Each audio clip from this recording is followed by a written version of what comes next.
Et il faut arrêter tout le temps de se dire ce que fait Deschamps, bien évidemment, de se dire on va rester en place défensivement et Mbappé il va réussir à ramener un but et Dembélé il va réussir à ramener un but et on va espérer qu'il se passe un petit miracle. Ça, il faut arrêter. Il faut essayer de mettre en place quelque chose du jeu pour qu'on prenne du plaisir et que l'équipe soit peut-être imprévisible. Parce que là, c'est trop, c'est trop, c'est trop. On s'ennuie. Il n'y a rien qui se passe, on s'ennuie.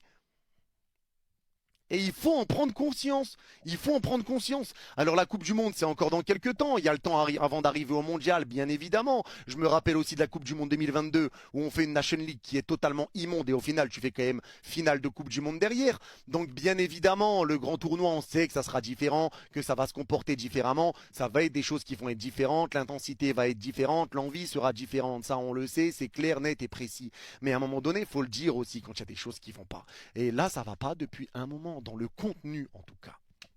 Dans le contenu. Et c'est ça qui est agaçant et c'est ça qui est relou. C'est ça qui est relou. Akliouche te fait une très très bonne entrée et ça a fait du bien son entrée à Akliouche. Il leur a montré vraiment de bonnes choses et je pense qu'il marque des points aujourd'hui clairement. Kamavinga, j'ai quand même bien aimé son match malgré tout, notamment en deuxième mi-temps, beaucoup de retours défensifs. Je crois qu'il sort parce qu'il a un carton jaune.